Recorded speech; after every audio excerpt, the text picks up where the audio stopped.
I have some notes that I already made, which are on the question, what is a virtual crossing? And we have just spent a whole class beginning virtual knot theory and using the diagrammatic rules for it. But I want to go back and talk about why we're doing this particular combinatorial extension of ordinary knot theory.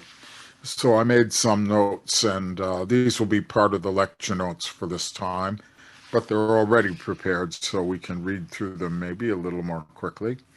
So you'll recall that a graph is specified by an edge set and a node set, and each edge has two, sometimes equal, associated endpoints that belong to V. Just checking, can you see my pointer? Yes. I'm pointing at the graph with a pointer on my computer. Does it come out when you were looking at it? Yes, we can see. Yeah, okay. So, so for example, I might draw this graph here, triangle graph, and the edge set is E, F, and G, and the vertex set is 1, 2, and 3. And I say that the boundary of E consists in 1 and 2, and the boundary of G consists in 1 and 3, and the boundary of F consists in 2 and 3. Those are the endpoints of the edges. And this abstract information over here is the graph. What you're looking at over here is a representation of the graph, and that representation happens to be in the plane. And in so representing the graph, I have made an edge into a one-dimensional interval, and I've made a vertex or a node into a zero-dimensional point. No one said that that was part of the definition of the graph. It's part of the standard representation of a graph. So we often do that. We say, all right, there is the abstract graph. There is also the abstract representation, which consists of assigning an open interval, a closed interval, to each of the edges, or possibly a loop if the edge has its endpoints identified, and points to the vertices. And in any case, one can talk about topological graphs in this sense. And of course, this understanding this gives you the freedom to make other topological definitions of graphs if you want to. You could associate to the finite set of points and edges of the graph some finite topology, for example, if you wanted to. Lots of possibilities. The standard one is the one we often use. And then if I take a graph like this one, K33, and I'm using the standard representation of the abstract graph so that it has this edge and it has this edge and so on, and I try to put that graph into the plane and embed it, I cannot. It doesn't embed in the plane. It's, as one says, a non-planar graph. And so in graph theory, you immediately have this dichotomy between planar graphs and non-planar graphs.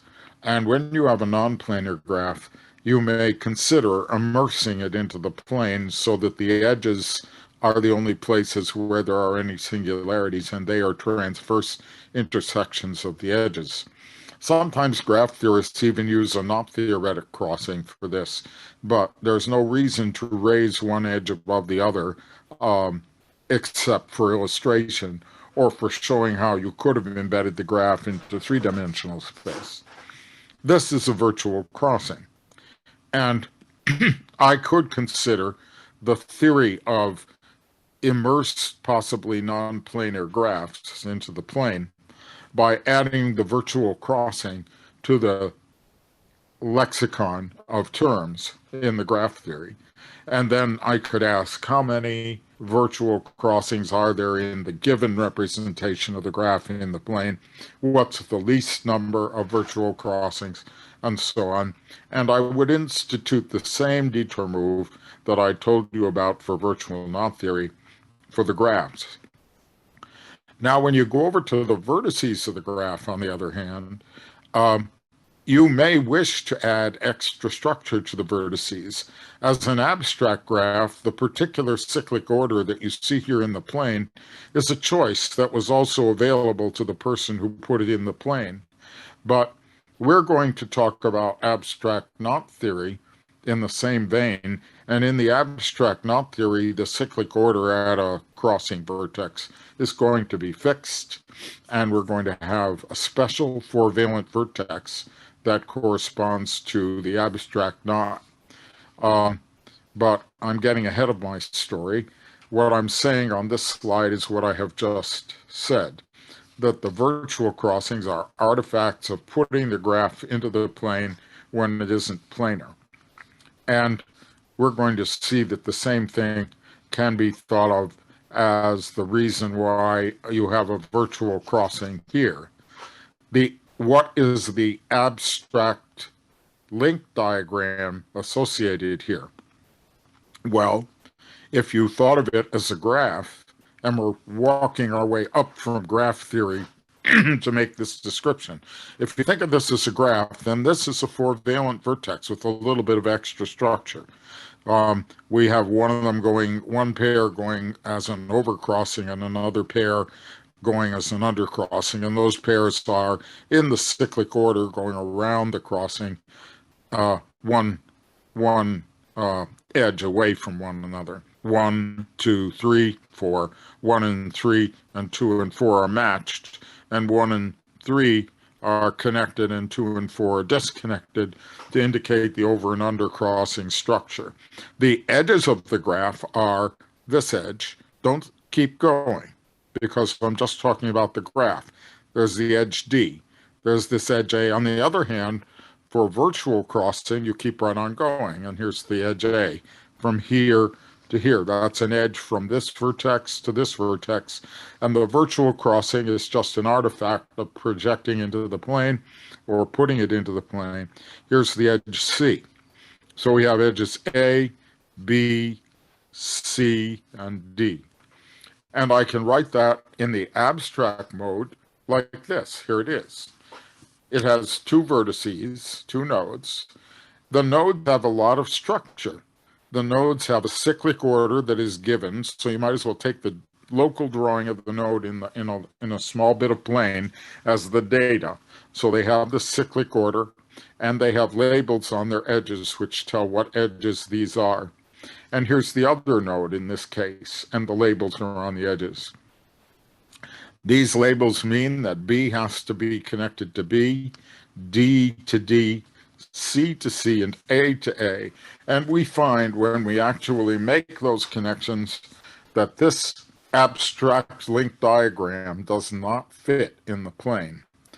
It could fit on some surface of higher genus, but it doesn't fit in the plane. The virtual knot theory is a theory of the abstract link diagrams and their fate. Where can they be put? What can you do with them? We can do Randomizer moves abstractly on the diagrams, but I tend to illustrate by just drawing them in the plane.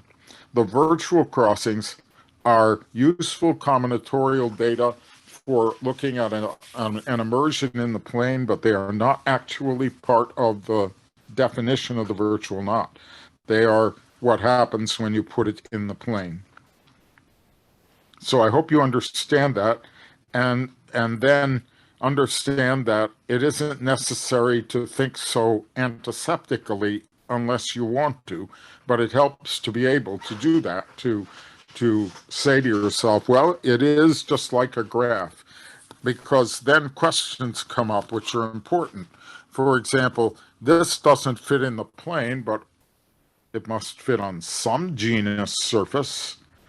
And we're going to restrict ourselves to thinking about embedding these graphs in orientable surfaces, but you could just as well ask what happens if you try to fit it into a non-orientable surface. A topic that's interesting, but I won't probably talk about it. So here I am again, and here's a drawing of mine attempting to fit it together. I drew the two guys, and then I connected B to B, and then I connected A to A, and then I connected C to C. No, I connected D to D, and then I wanted to connect C to C, and I went this way and connected it. Well, of course, you see that that's one detour move away from the way I had done it before. And that, of course, is the situation, that if you proceed to use these cyclic orders and put them in the plane as they are, and then make the connections, then the diagrams that you get by connecting it up will be unique up to the detour moves. If you start doing Randomizer moves, then you have the more complicated, non-theoretic problem.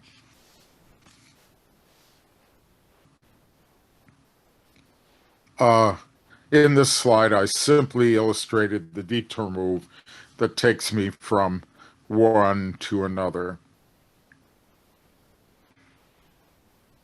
Okay. So the virtual crossings are artifacts of planar representation.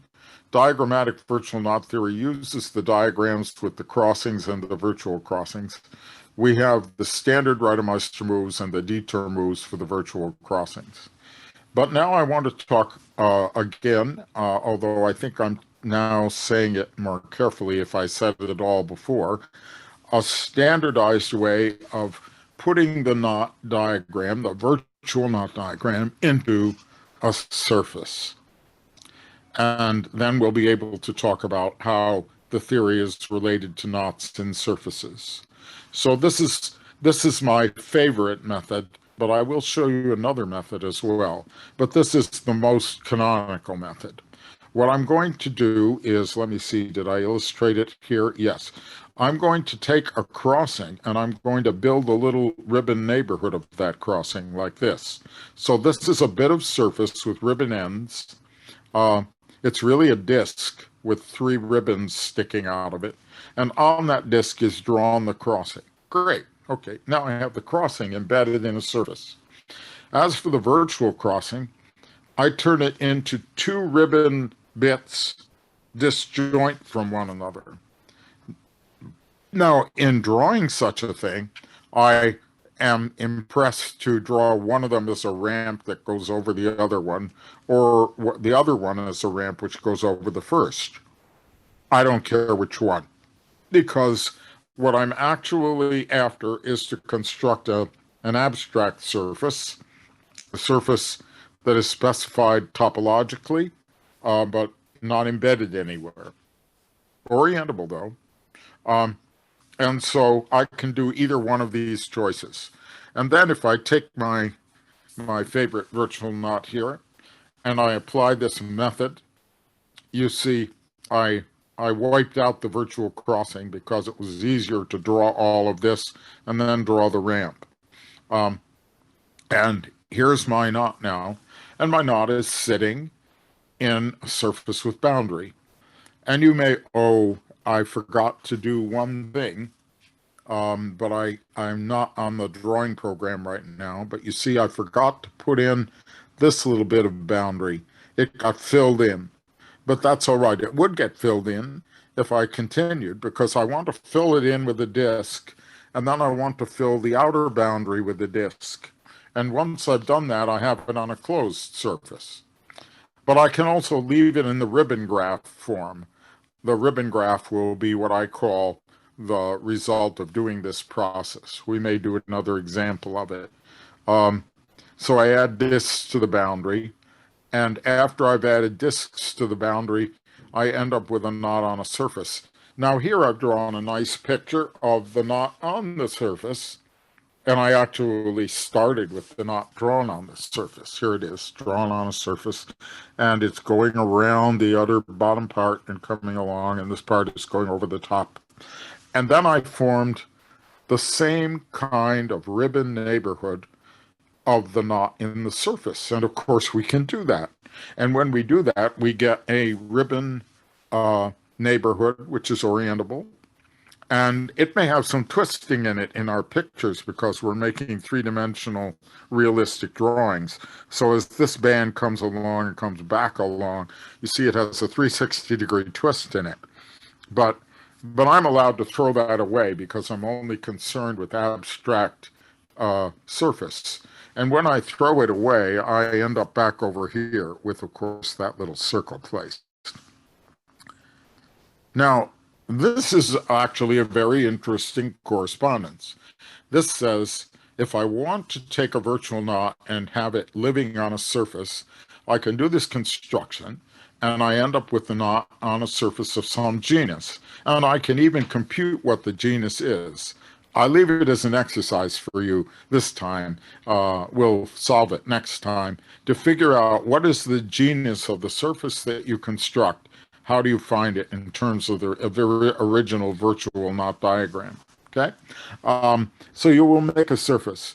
And on the other hand, if you have a knot in a surface, you can make a ribbon diagram and then flatten it and project it. You'll get a virtual knot diagram. So you can go back and forth between knots embedded in surfaces, by which I mean the knot diagram is in the surface, or the knot is thought of as a knot, an actual knot, a geometric knot in the thickened surface. I will say a knot in the surface when I mean a diagram like this to represent a knot in a thickened surface. So given a virtual diagram, I get a knot in a surface. Given a knot in a surface, I get a virtual diagram. But it's not one-to-one because there could be extra handle structure out here. And if I form this ribbon neighborhood, it doesn't see the extra handle structure. And so my equivalence relation for the surfaces is take a ribbon neighborhood, cut it out. Now you're allowed to put that ribbon neighborhood back in some other surface to your heart's content. And then you see that you are doing this up to handle stabilization of the surfaces. And you see, by thinking about this a little further, that the theory of virtual knots is the same as knots in thickened surfaces up to the handle stabilization. So that's the story from the point of view of surfaces of the virtual knot theory. Now, I think I have a few more words that I wanted to say about this process, so I'll go to my slideshow and continue. And let me label this with something appropriate, VC. All right, so let's call this VC10.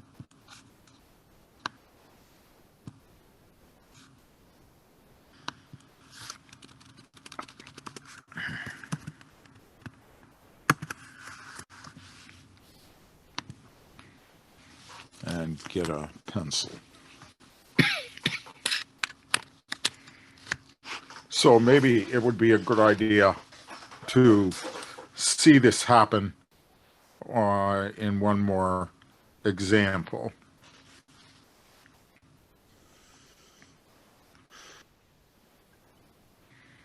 Let's consider this example.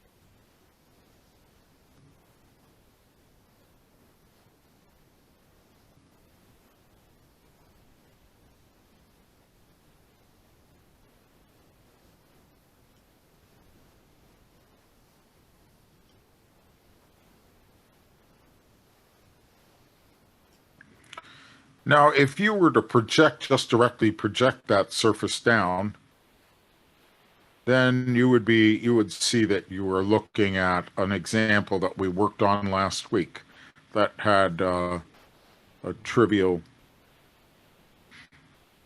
just getting myself organized here.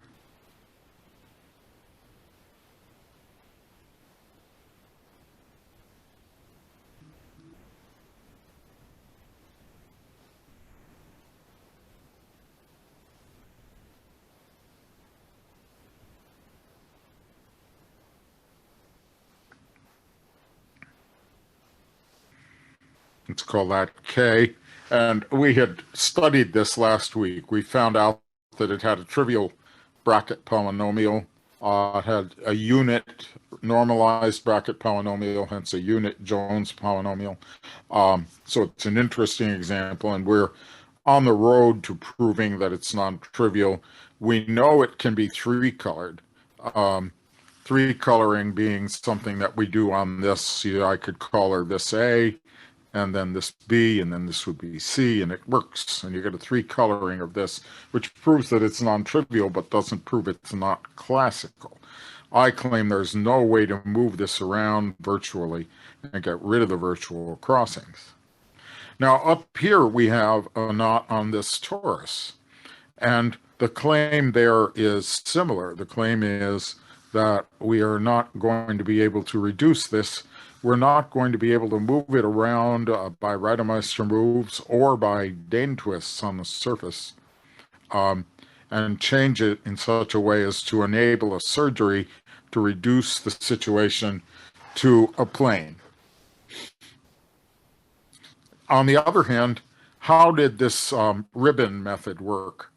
Let's do the ribbon associated with this in the surface just for fun, to see the method work. So there's the one that I forgot to draw. And then this comes along like that. And this comes along like that. And this goes like that, and that goes like that. And this part of the knot diagram is now sitting inside a bit of ribbon surface. And then we are hugging the knot diagram, and now we're going underneath.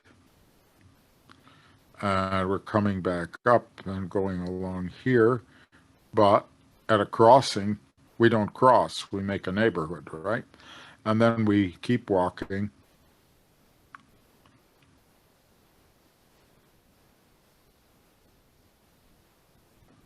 And connect up with that, and then go back.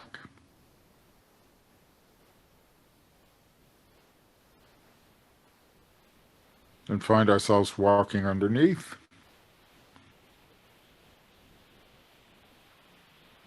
And across the top. And back up in there. And then this one goes this way. And then it goes down here and underneath. This gets a little crowded, huh? Let me see. Yes, it comes out here and connects up there. And this one is heading around here and over there and down through and over here and back around. And I think now you see it, the ribbon structure for this.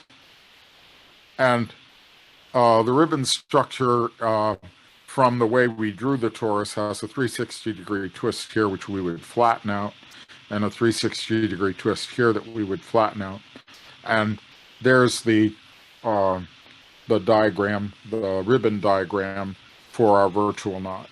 But of course, we have put it in the surface. It can move freely in the surface, and then another ribbon neighborhood could be taken, and it could be re-embedded in another surface. So that's our situation. But now I want to remind you of a strategy which I am not going to do today, but it's an obvious strategy and an important one. Let's go back to the knot on the torus.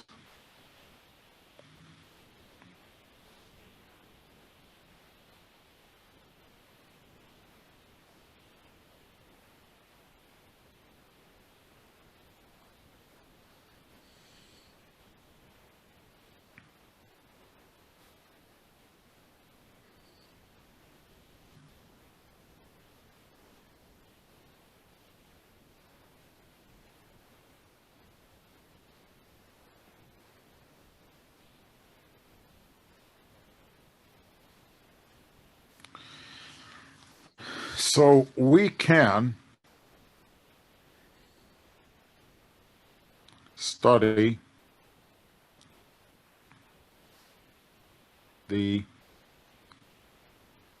surface bracket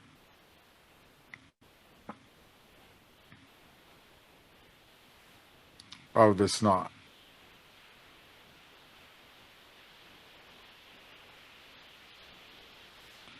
Then the states are collections of loops embedded in the torus.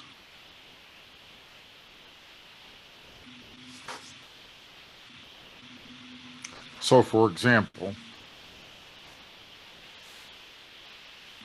let's just make an example. I'm going to encourage you to think about this because it would be good for you to do that.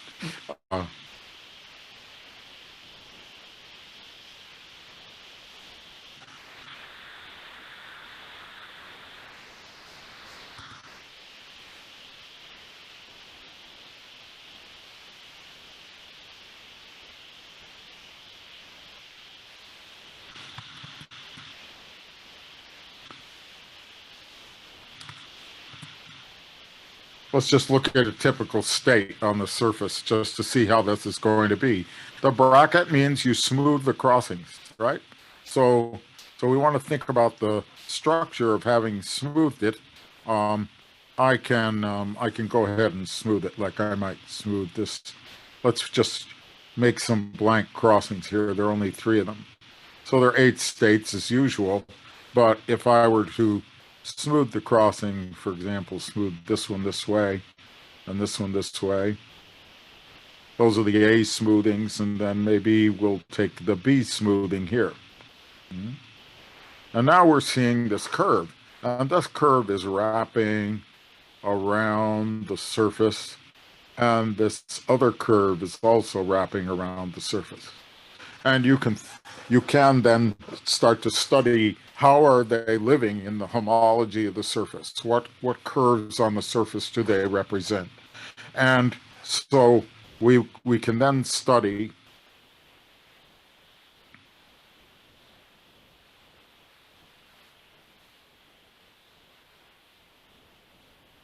homology classes of state curves.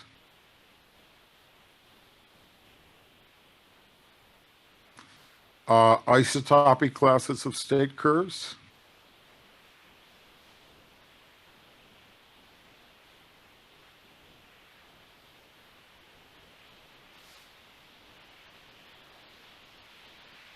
One or the other, or both, or homotopy classes of state curves, and ask,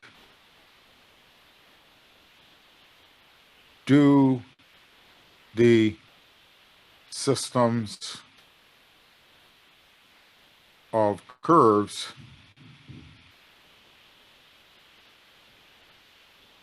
force the knot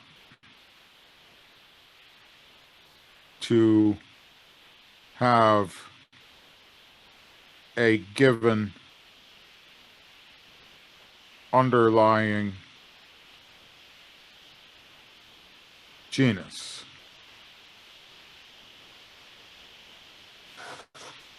So you have to, examine what would happen if a homeomorphism of the surface were produced. What would it do to the system of curves? If there was a homeomorphism of the surface that would throw the curves off a handle, why then you could proceed to surgery away that handle. And then the knot would be simpler. But if you can prove that it cannot happen by examining homotopy or isotopy classes of the curves, then you will have shown that the knot is definitely of genus 1. But these are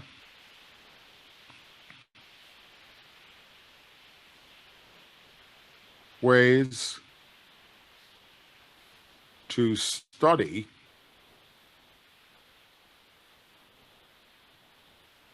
the not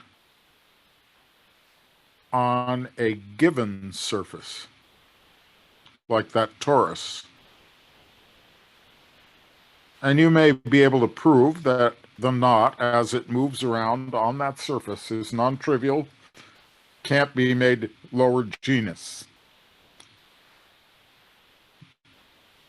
That doesn't seem to be enough at first glance to prove that the virtual knot itself was non-trivial.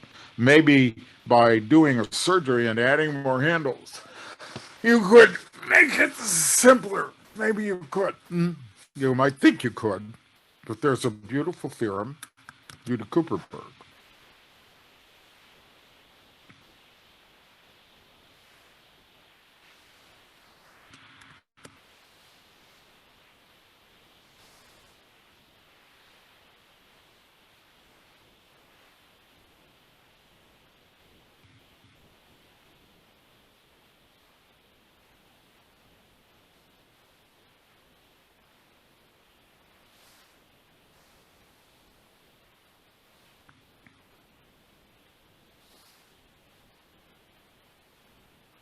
If by surgery or embedding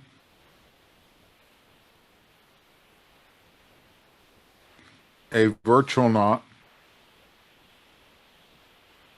or link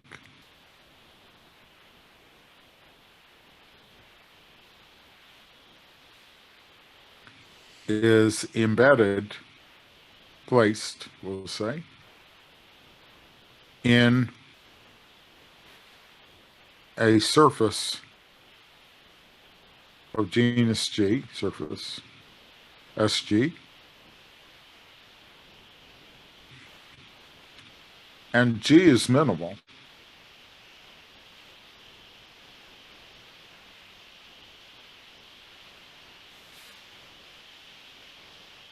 then the topological type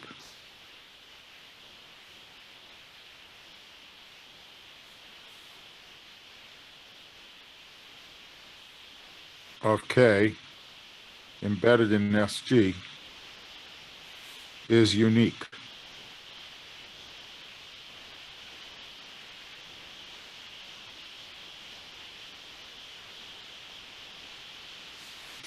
That's Kuperberg's theorem. So this tells us that, so this implies that if K is contained in SG minimal,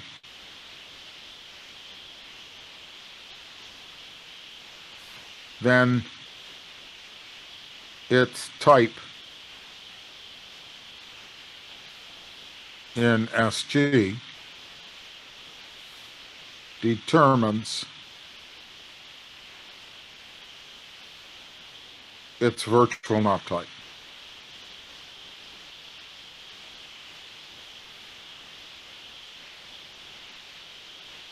So that means that it is a very good thing to show that you actually have a minimal surface that is representing your virtual knot.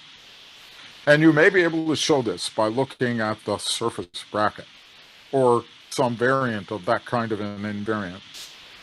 So this does away with the stabilization and turns the problem into a somewhat more intense geometric topology problem about knots in that thickened surface. But in general, it is a hard problem to determine the minimal genus for a given virtual knot diagram. So Kuperberg's theorem is a good theorem to know, and we will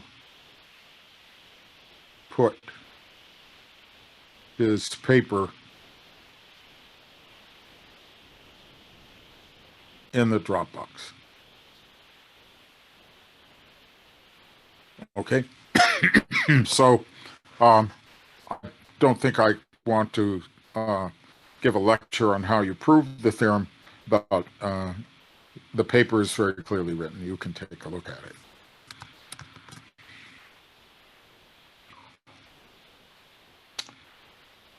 So I think that's what I wanted to say in that direction. Any questions?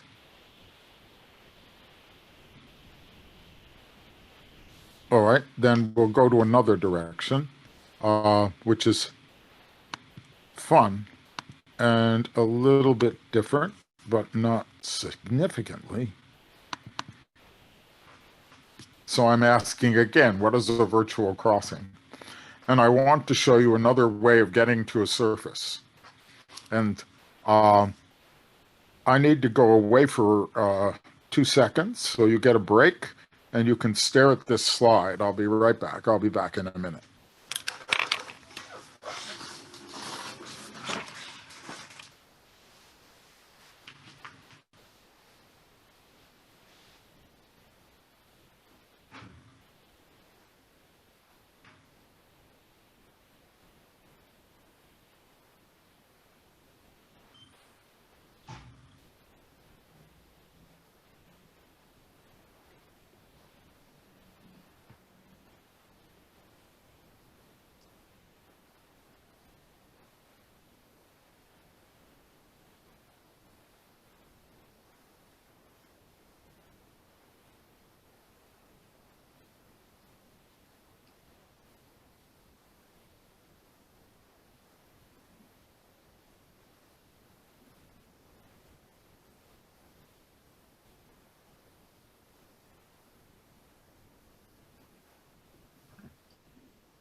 So what I've shown you here is a very concrete way of getting to a surface. You see there's more than one way to get to a surface.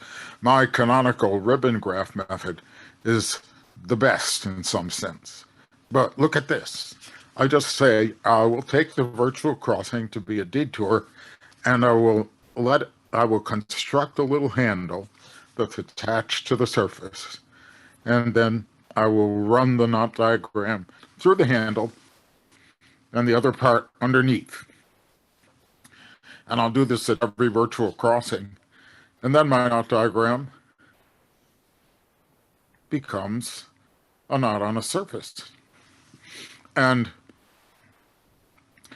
you might ask, people naturally ask, well, what if you did it with the other handle? What if you took this handle and let this one run underneath? And the answer is the two are homeomorphic, and that's a nice exercise for you to think about, that if you have the handle up on the top of the plane like that, then it's actually homeomorphic to the other handle on the bottom of the plane. But we don't care about the top and bottom of the plane because we're dealing with just adding handles abstractly to the surface. And so it doesn't matter which one you use. An exercise, if you like. So you see, here's my virtual knot. And in this case, I put one little handle there, and the rest is on a sphere or on the plane. And this is great. Now it's on the torus, and it's a nice picture to think about. How is it related to our other one? In this case, since the torus is basically the minimal one, you can find that this is equivalent to the other one. But now we can see how detour moves are related to this setup. Remember, we're doing it with handle stabilization on the surface. So here I've shown what would happen if I had two consecutive virtual crossings. I have two handles, and my genus is up by 2. But I can, by a homeomorphism, lift this up a little bit, and then you see a little tube which is connecting. I just put a circle around the 2 here and lift it upward a little bit, pull it up, and it's homeomorphic. And now I have this funny handle with an extra tube. Well, we can remove that tube. That's the handle, and we can remove it. We just cut it out and put a disc here and a disc there. And once I've done that, I illustrated it here. I cut out this handle. Then I have one handle which goes over both of them. And I got the genus back down a little bit. So you see, that corresponds to the detour move now, because once I have a handle like this, which goes over everything I was interested in, then I can push the handle around and drop it back down somewhere else. So I might have a situation like this. I don't know that this picture is so beautiful, but it shows the thing. Here we have two consecutive virtual crossings, and I have two handles, and then I did a handle removal, and I have one overarching handle. And then I start moving that handle around, sliding it on the surface, and then I put it back down, but it only goes across one arc here and turns this into this. And this, of course, is one of our virtual moves, one of our detour moves. So you can see here how to interpret the detour moves in terms of handle motions for handles that are attached to the plane. And there's one more part of this description which is quite interesting, and that's this. Here is a self-crossing. And if we diagram the self-crossing, we would get a little handle, and it goes up over the handle, and then it runs underneath the handle. And I can, by an isotopy, have it running through the handle, but spinning around on the handle, right? That spinning around underneath can be slid by isotopy until the spin around goes on the handle itself. And now remember, I'm allowed to perform homeomorphisms of my surfaces. And so I perform a Dane twist. A Dane twist is a mapping of a cylinder, which is the identity on its ends, and does the 360 or some multiple of that twist as you go from one end to the other. You can parameterize that, and you end up with the identity at both ends. Dane twist is a generator for homeomorphisms of the surface that are not necessarily isotopic to the identity. By a Dane twist, I can remove this 360-degree twist, and so I can use a Dane twist and end up with just going up over the handle and nothing's going underneath it. And then I have this disc here, which is a disc in the surface along which I can do surgery. And doing surgery means cut along the disc. It's not a disc, it's a circle. And I cut along the disc. Then I have I cut along the circle, excuse me. Then I have two circles and a surface with boundary, and I add discs to the ends.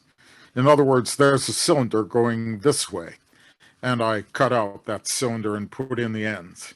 And when I do that, it cancels this handle, and we're back in the plane. So the self-crossing cancels by a Dane twist and disappears. So with this, you see a lot of how the geometry and the topology of the work on the surfaces is related to the diagrammatic work in the model that we're working with.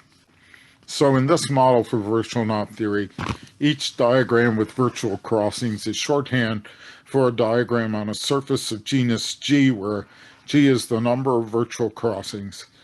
And all the extra moves that we talked about correspond to handle slides, plus surgeries on the handles. And the self-crossing move requires a Dane twist. From this point of view, you can say, maybe I should legislate against the self-crossing move and not allow it to happen. And you can do that, and you get another theory of virtual knots that I call rotational virtual knots, and I might discuss that with you. I see I said that in the next slide.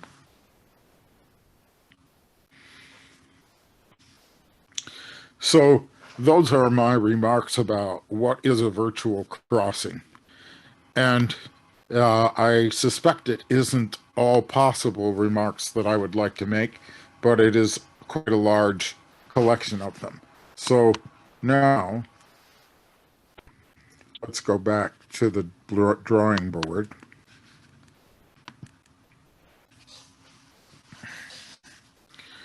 And see what we can do.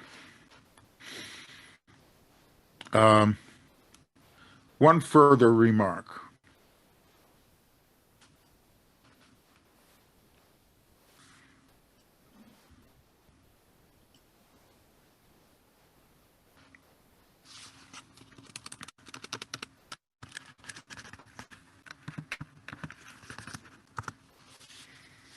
One further remark. You can also regard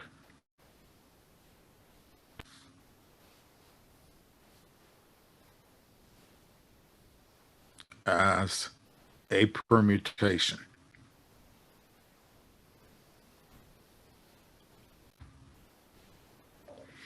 Perhaps that's obvious, but when you do virtual braid theory, and we aren't doing it today, then that becomes the theme, because after all, you see, if you had two consecutive virtual crossings, that's like composing a permutation, and it will cancel out, so the square of an exchange is equal to the identity, etc. And so if you were only using virtual crossings, and you started with some number of points, and you ended with some number of points,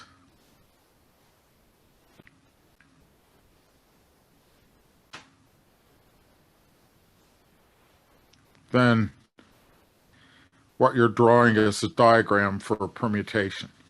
And these diagrams for permutations will interact with the topological crossing structure to give a virtual braid group, which is a mixture of virtual crossings and permutations. So that's all I want to say about what is a virtual crossing. Now, let's go back to our example, and we want to talk about more invariance.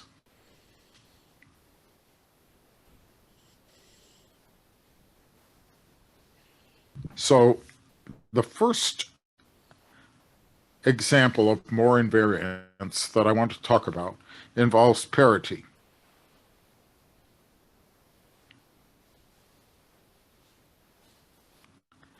And what I mean by parity is the following. Consider our original virtual knot here. And I'm not even bothering to draw its crossing structure over and under. I just labeled the crossings and forget the virtual crossings. And then the bare Gauss code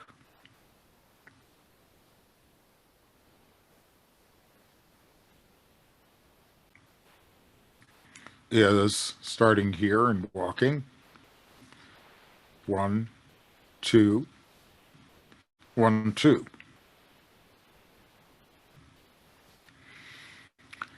And you see that if you choose that, it has the following property that you can always ask about. You're walking along a Gauss code and you meet a crossing, and then you have some string, and then you meet the crossing again, because every crossing will be met twice. And then we can ask for the parity of that.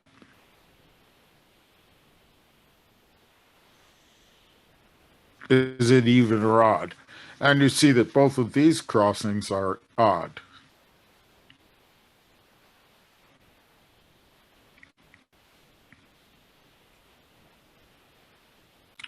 This is a property that only a virtual diagram could have, because you see, when you're looking at a classical diagram like this guy, let's just compare, and you're looking at the Gauss code there, it goes 1, 2, 3, 1, 2, 3. Sorry, that's hard to read, but they're all even. All even, yeah. And in fact, let me just use a bit of board up here. It's clear that they would all be even in a classical diagram, because what you're doing is you're starting somewhere and you're wandering through the diagram. I'll keep it easy and come back to where I started, and then you're meeting other crossings. So you might meet some other crossings like this. Could be quite complex. I haven't any self-crossings on the loop that I drew, but consider all the other crossings. The loop that I drew forms a Jordan curve in the plane, and if you go in, you have to go out sometime. And the number of intersections of another curve with this curve is even. So the total number of crossings here is even. So all crossings are even in a classical knot. Here, on the other hand,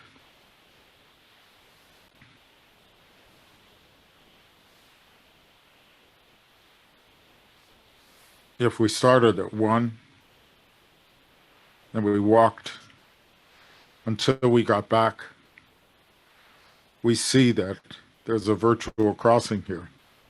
And I'm only counting the real crossings, so that's how it became odd, because the virtual crossing took up space, and the curve that went through here was able to escape by means of the virtual crossing, and therefore that crossing became odd. So it is a property of virtual knots that they can have both odd and even crossings. And I want to use this to make a simple invariant that nevertheless has quite a lot of power.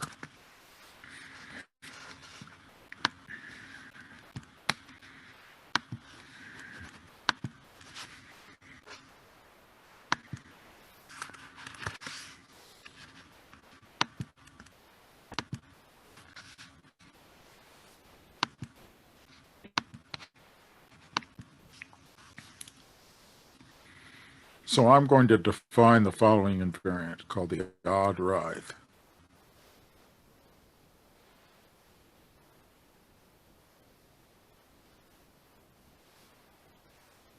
K is an oriented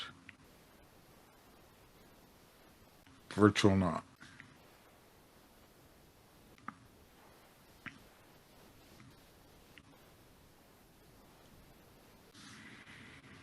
G is equal to its bare Gauss code.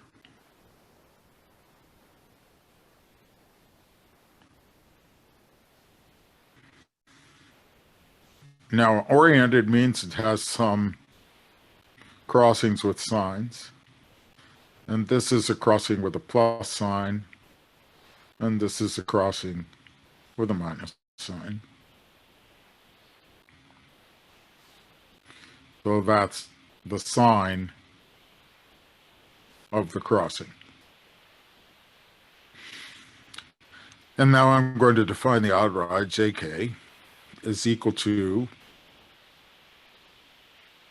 the sum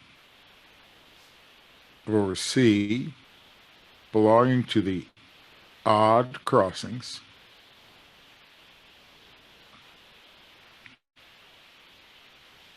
sine of C. That's simple enough.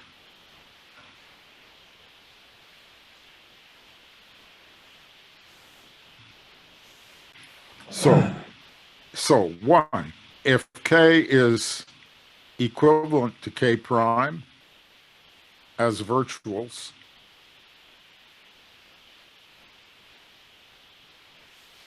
then JK equals JK prime. It's an invariant. It's an integer. Secondly, if K is classical, if K is equivalent to a classical, then jk equals 0.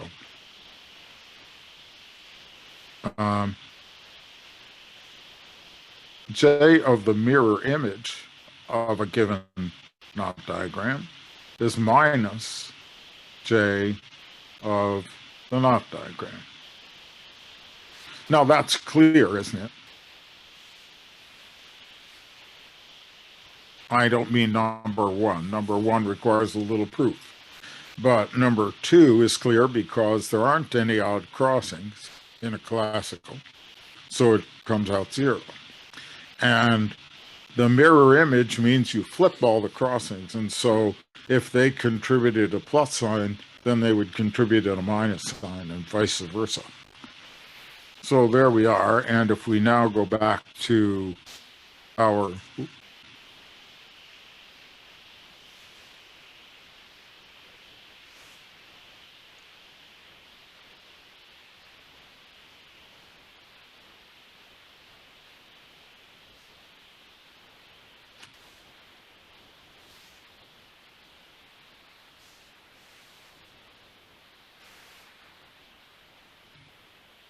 example,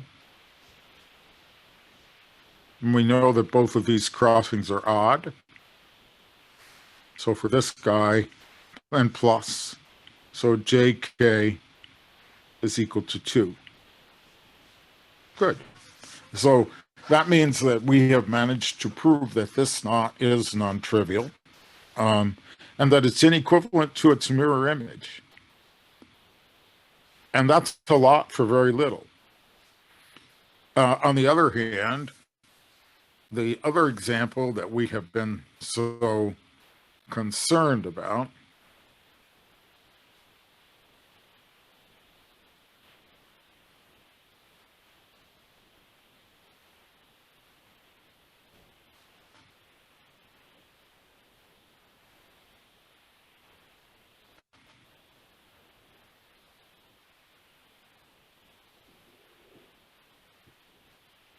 this one, the Gauss code is 1, 2, 3, 1, 2, 3.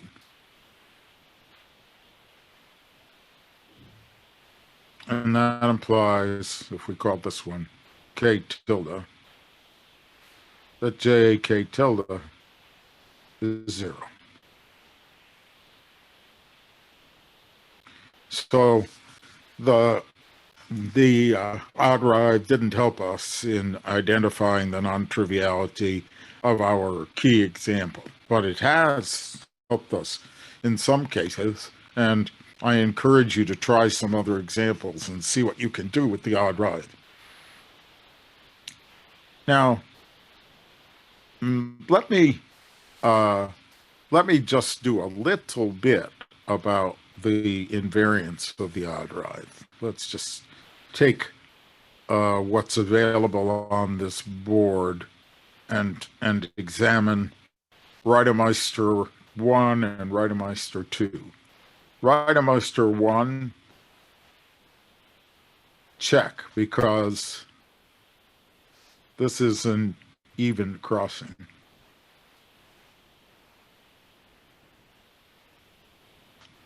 It has the form I. Okay. With nothing in between, but that we can count 0 in between, and 0 is even. So that's the whole point about the Idrive, as opposed to the Rive. The Rive is counting, the classical Rive is counting the number of self-crossings with signs, but the Idrive doesn't see them. So great, we don't have to worry about Randomizer 1. Now what about Randomizer 2?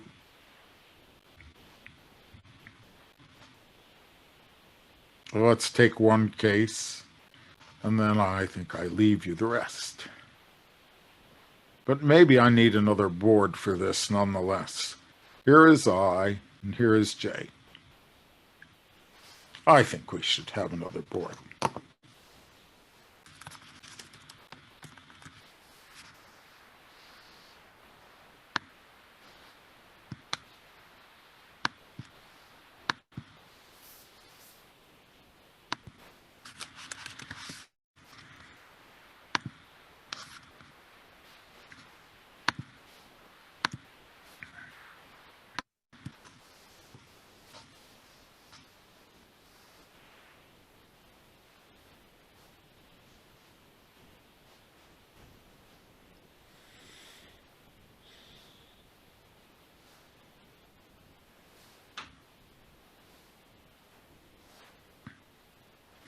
So we have this crossing I, we have this crossing J, and let's suppose that we start here and we continue here. So then as we run the Gauss code, it's going to look like I, J, alpha, something. Then we come back into I, then J, and then beta. And maybe there was a gamma to begin with. So this is what it looks like. IJ alpha IJ. And now we ask about evenness or oddness. Now, we have to count how many crossings there are there, and we have to count how many crossings there are here. So how many crossings do you see here? You see 1 for the J plus the number of crossings in alpha. And here, you see 1 for the I plus the number of crossings in alpha.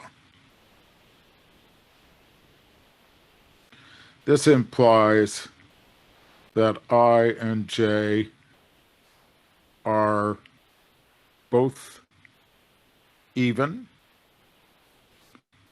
or both odd. If they're both even, they don't contribute, and you could just as well not have the move happen. If they are both odd, then you see that one of them will contribute a plus and the other will contribute a minus. And so J is invariant under the second Randomizer move. And you can check the other cases and check R3 also. Okay? So that's how it works. And it's a very nice invariant, as simple as can be. Parity, we can do a lot with parity. Let's see. We have some minutes left.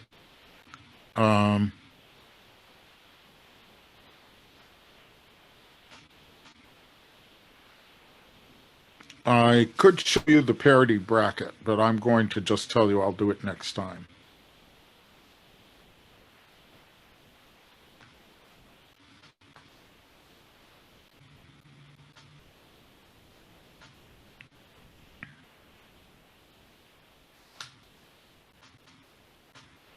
So what I'm going to talk about now is the index polynomial, or the affine index polynomial.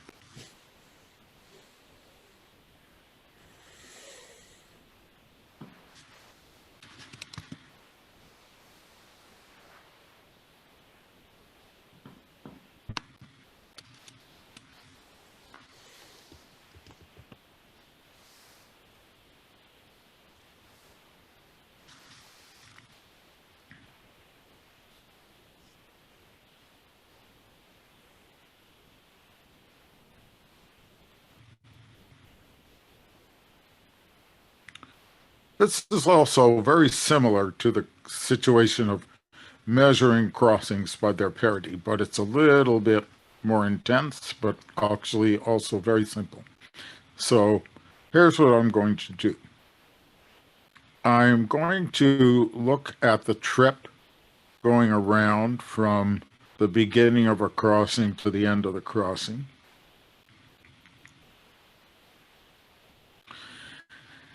And I'm going to make a count that will tell me things like, well, we went through a virtual, so nothing happened, but when we went through this, something happened, and so on. And I'm going to measure what happened by going all the way around and coming back and looking at some indices at the crossing that reflect this journey. So I'm going to use the following label scheme.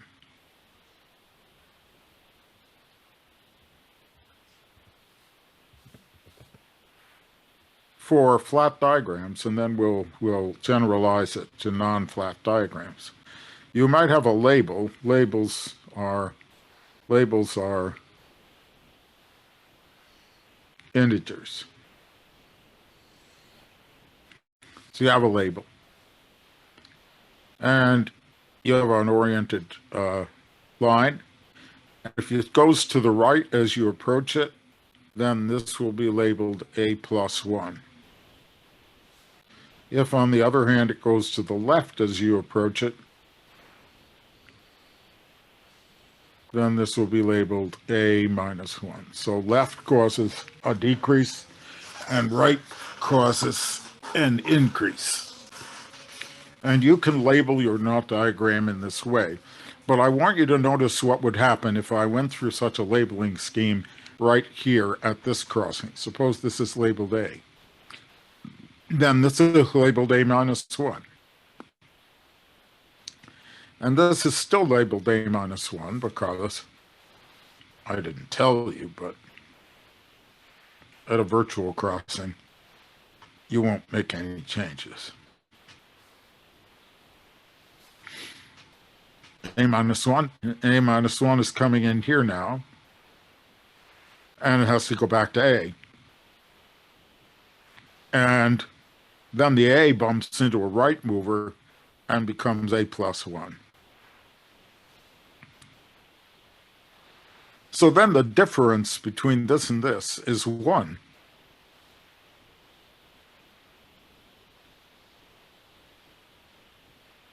And the difference between this and this is 1 as well in absolute value.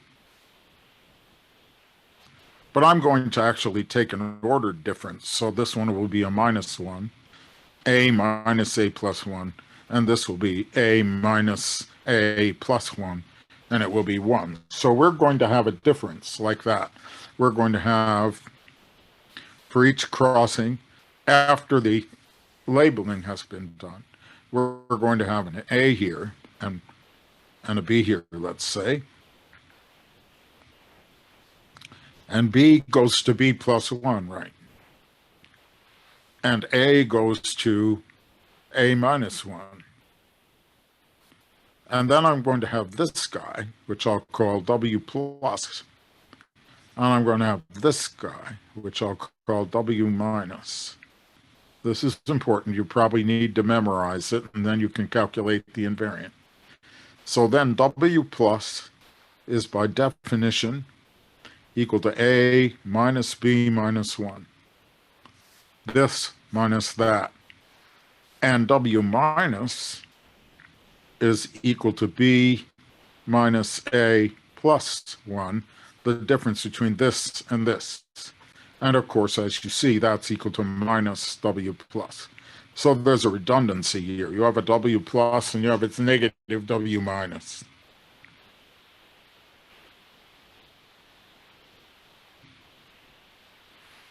Now I'm going to use these to create signs for crossings and make an invariant that is the list of those.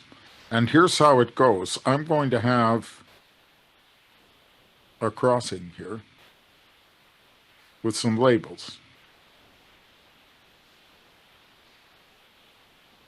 And I'm going to define the weight of this to be equal to the W plus, which is the C minus B.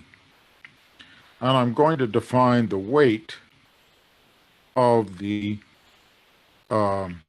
reverse crossing, the negative crossing,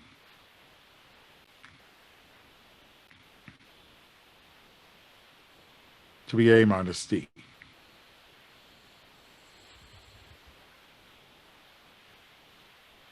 Now these are negatives of one another.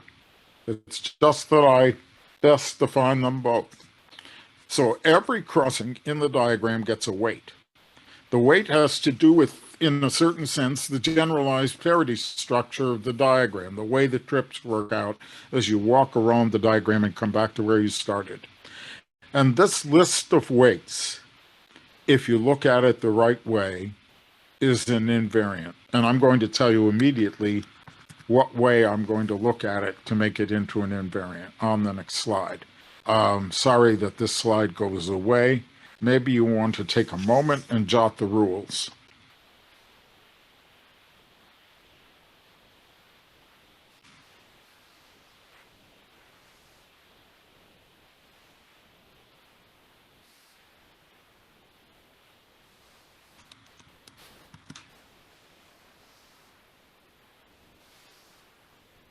going, gone. Define a polynomial to be equal to the sum over C belonging to the crossings of K, not odd or even, just all crossings, and then T to the,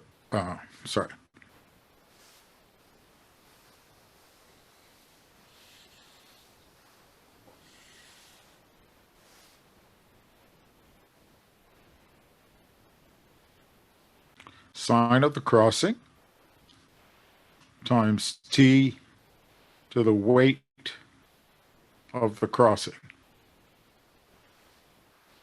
And then you subtract the writhe of the whole diagram to balance things out. You can, if you like, write this in the following way. This is the sum over C belonging to the crossings of K, the sine of C times T to the weight of C minus 1, because after all, the sum of the sines is the writhe. And then the result is that pk is an invariant of K under Randomizer rules and detours.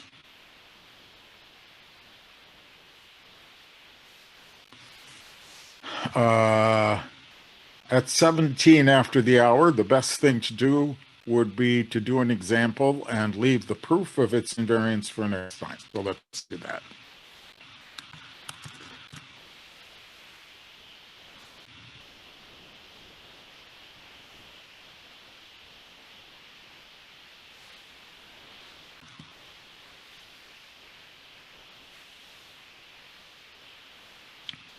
Let's start with our friend that we already know is non-trivial.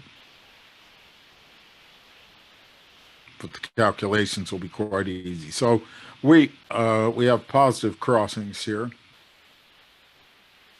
And I'm going to mark the weights on another flat diagram of the knot.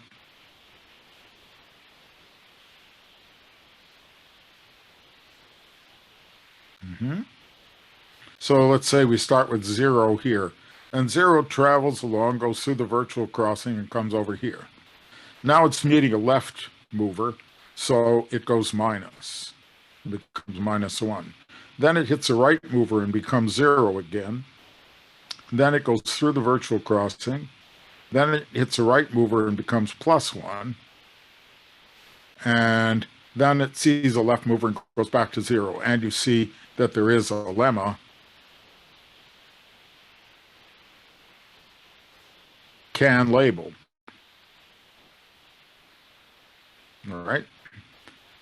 I'll put a copy of my paper about this into the Dropbox also so you can look at it. But we'll talk about why everything works next time. And I recommend you try calculating. So here we are. And now I wish to, let's call these crossings A and B. I don't worry about the virtual crossing. So I have crossing A, or crossing B, and I have the W plus, and I have the W minus, and I make myself a little chart. So at crossing A, the W plus is 0 minus 1, which is minus 1. And the W minus is 0 minus minus 1, which is plus 1. At crossing B, the W plus is 1 minus 0, which is 1.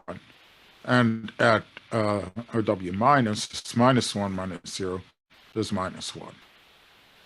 So then for this K, it is both are plus. So pk is equal to the sine of each crossing, which is 1, times t to its weight, t to the minus 1, plus the sign, which is 1, t to the 1, minus the rive of the diagram, which is 2. And there you are. So, of course, it has some behavior under mirror images and under reversing the direction of the orientation. And since it's late in the day, I won't do that. I'll let you think about it. But indeed, you can check that this guy is not equivalent to his mirror image because the signs are going to change on the polynomial itself. Let's do the mirror image. If we had the mirror image, this would be under, and then this would be over, and this would come around, and like that.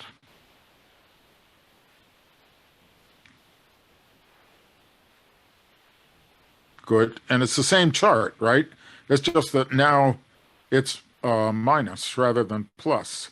And so K star has the calculation PK star is equal to the sign of the crossings are both minus, so we'll have minus, and then we'll have t to the 1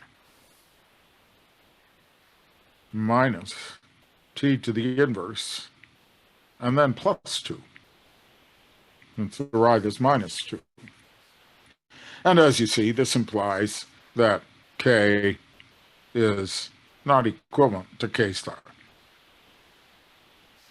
So I hope I have convinced you, I'm going to do one more example. I hope I've convinced you that this is an interesting invariant to play with, to explore, because you can write down a chart on the flat diagram, and then you have all the information to compute any choice of crossings.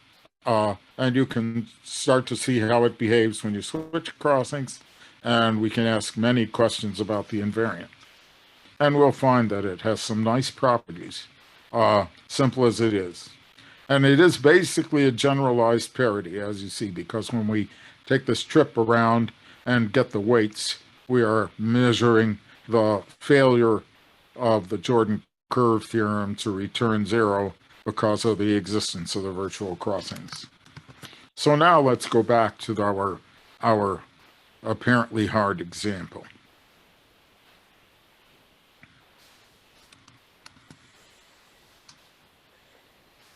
And of course, we're going to have to be careful. We have to do this calculation, and it's longer, but not too bad.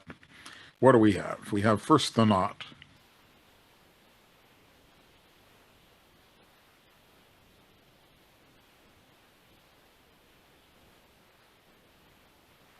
And let's get straight what the crossing structure is.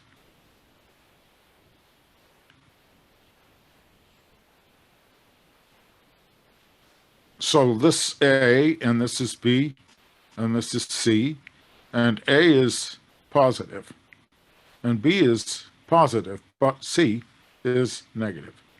That's what happened when we did the virtualization. We flipped the sign of the crossing of the trefoil knot in doing the virtualization.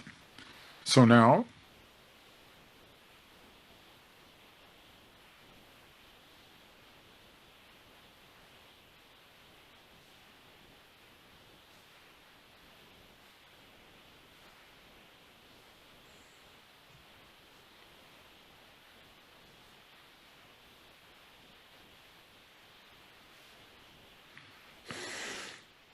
now we get to the hard part. I have to keep myself from making sign errors. Okay, so let's suppose that we start with a 0 here. And then the 0 bumps into a right mover and becomes +1. And that goes all the way over to here. And the 1 bumps into a right mover and becomes +2. And that continues over to here. That goes into a mover and becomes +3.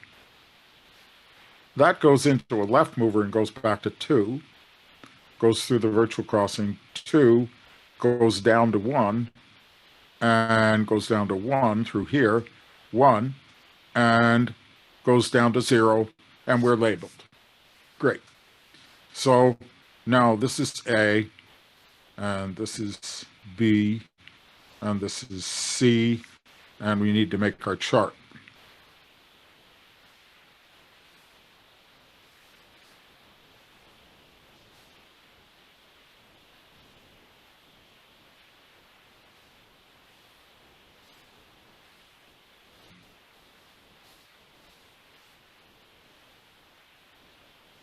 Okay, back to crossing A.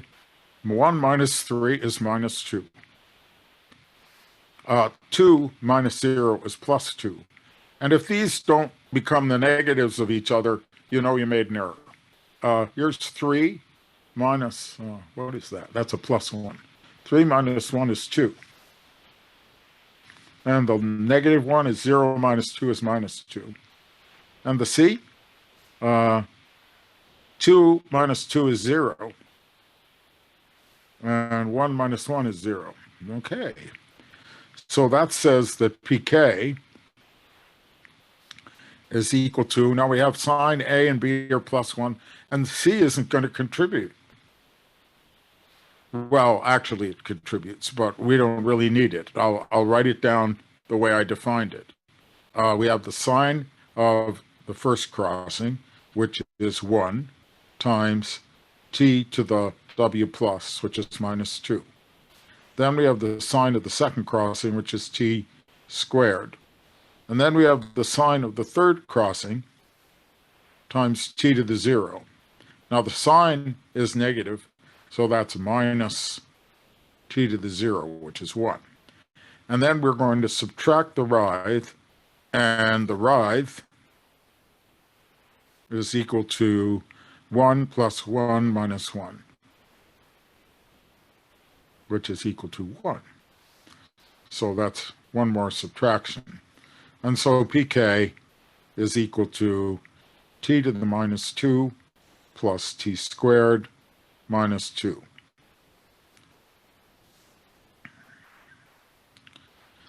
And therefore, k is not classical,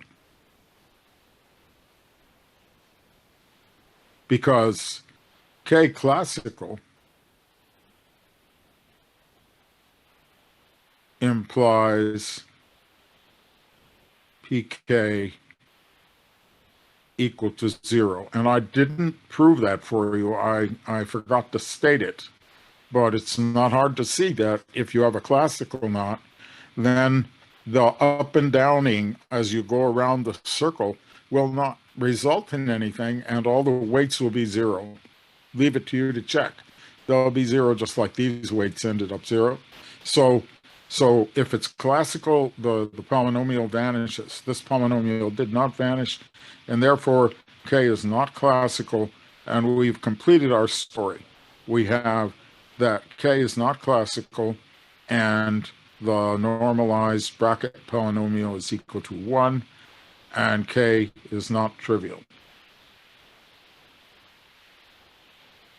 So if it had been a famous unsolved problem to determine virtual knots with Jones polynomial equal to 1, then this would be a solution. But of course it wasn't a famous problem. It is an easy fact of life as soon as you leave the plane. This is a kind of graph theoretic topological phenomenon that the constraint of those abstract knots being in the plane is creating a very hard problem about recognition of the unknown. So I will stop there and see you next week. Thank you.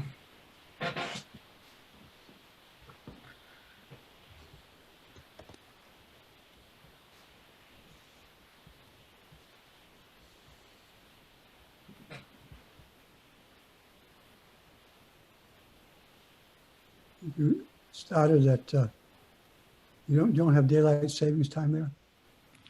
I'm sorry, Arthur, what's your question? You don't have daylight savings time in Nova Vista Burst, do they? I still didn't quite get the question. Oh, I started at what's 11 o'clock Eastern time, which is 10 o'clock Central time. But I seem to have been an hour into the I guess you have to understand that time remains in Siberia the way it was. Okay. Yeah. They don't have daylight savings time. Okay. But we shifted, so I shifted